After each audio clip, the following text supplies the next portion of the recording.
How are you doing? I was preparing, what am I going to talk about today? What am I going to say to them that might be clever or helpful or useful?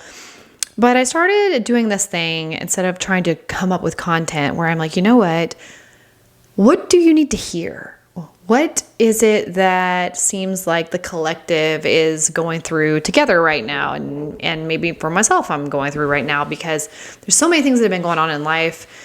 And I've also been connecting to a lot more of you here recently since I started specifically talking about erythrophobia again and not all the other things. And I've just had so many beautiful conversations with individuals that are in the thick of it, who know that they're made for more and are going to be made for more and just will succeed. You are going to succeed no matter what.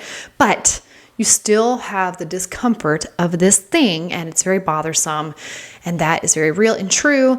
And you sometimes just want to talk about it and move through it and know that you're not alone in it. And it's amazing the power that we can receive when somebody just looks at us and validates us and hears us and sees us, and you just feel like I'm not alone in the world. And I think that that's what this video is going to be about today.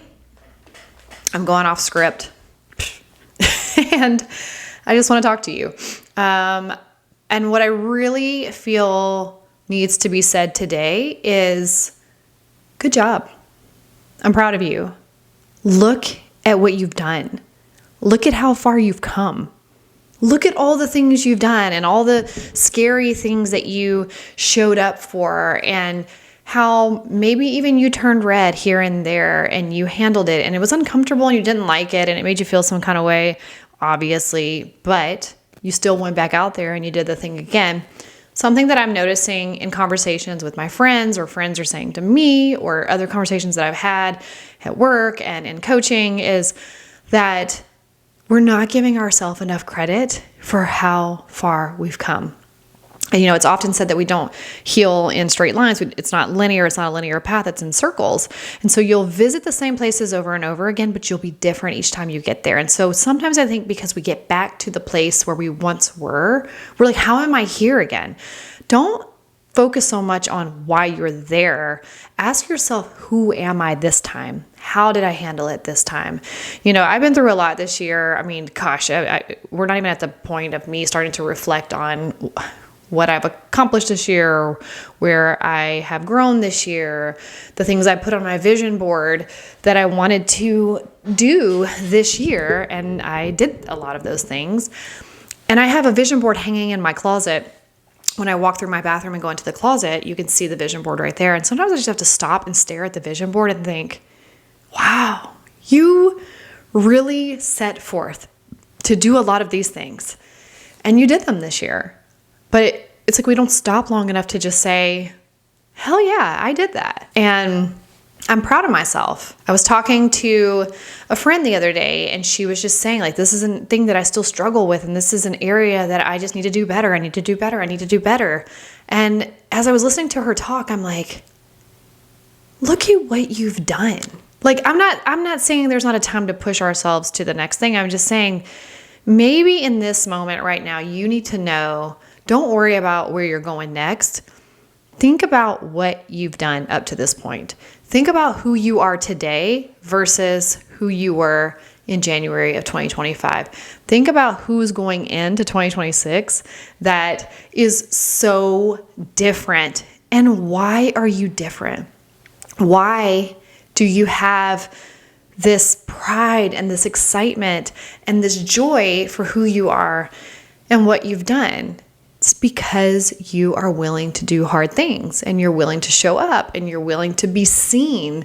And yes, maybe you blush or maybe you flush, and that makes you uncomfortable, and you have the social anxiety that comes through. But let me tell you, everybody's dealing with something. When people are talking, they are so concerned about themselves.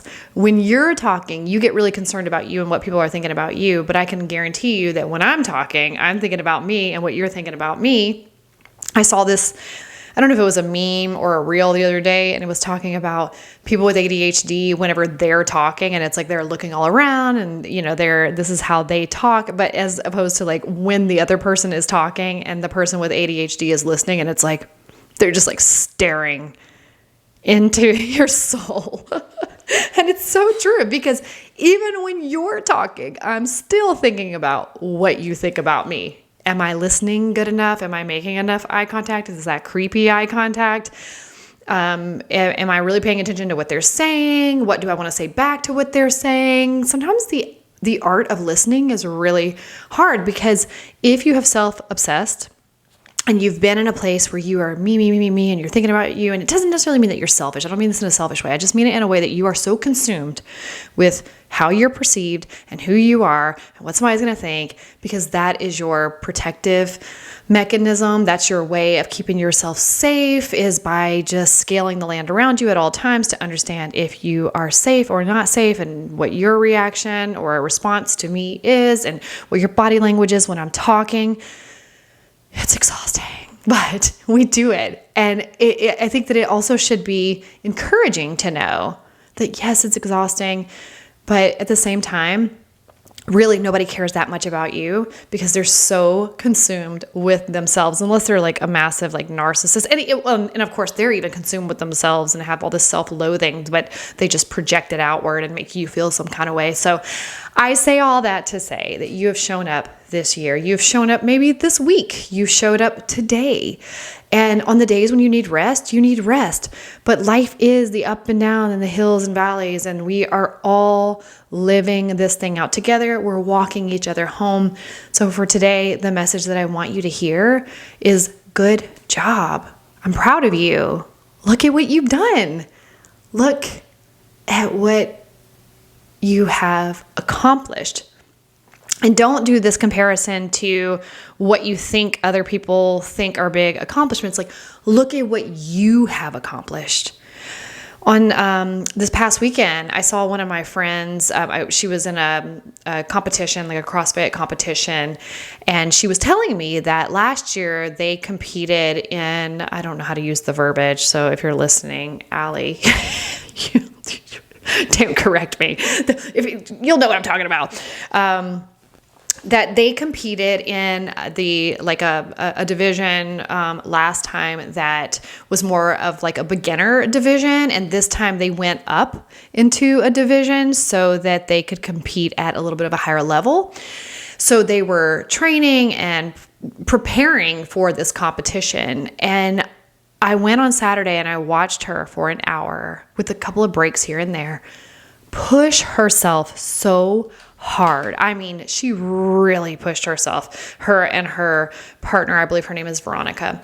And I was just so blown away. And I'm talking about it right now because I was so blown away and emotional by what I witnessed in their partnership. So I'm going to read to you. It's a, hold on. You probably can't see that. Can you see this? I think it wants to go for my eyes. They always say, I can't see. Maybe, you know what? I could just insert the picture. This is a picture of me and Allie. And here's what I said. It said, proud is an understatement. I'm proud of who she is. Watching her compete today, I don't even have words for how I feel. Watching her push beyond limits, watching her compete with herself, watching her slow down so she could speed up, watching her pain, her joy, her anguish, her victory, all within 1 hour. I'm still taking it all in. And then I said, Allie, thank you for letting me join you on this journey.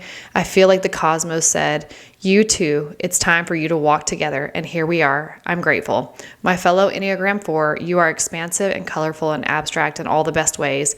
Congrats on your victory today, which goes far beyond the competition that you participated in. And I think that this is why I was so moved by watching her. There was other people obviously in the competition, and I glanced up at them here and there, but for the most part, my eyes were glued on her.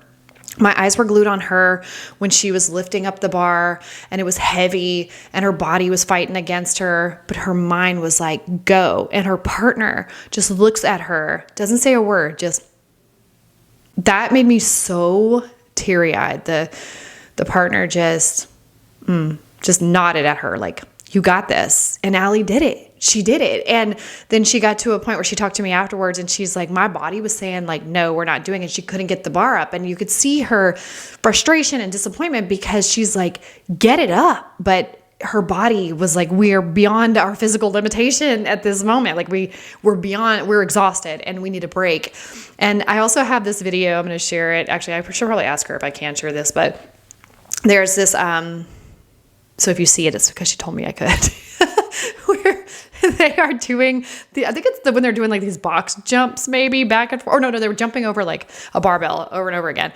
And then there's like, they're going pretty quick. And then as time goes on, they're going slow. They're still moving. They're not moving fast, but they are still moving. And I told my daughter, I'm like, I love this because even though they're not moving fast, they're still making progress. They're still getting to the goal. Like they're getting themselves there. And then when it was all over, I think if this is all in the same set of what they were doing, they're just like flop down on the floor, like just laying there trying to recover. And is that not our lives? Is that not what we go through? Is that not us? And yet we get up and we move on and we can celebrate for all of what we have done and how we have showed up. So that's what I want to share with you today. I think you're pretty incredible. I think you're amazing. I think you should be proud of yourself too. And as I say that, that boomerangs back from you to me, for me to remind myself also, look at who you are. Look at what you've done. Look at how far you've come. And do we still blush? Yes. Is that going to stop us? No. Because you are so much more than redness.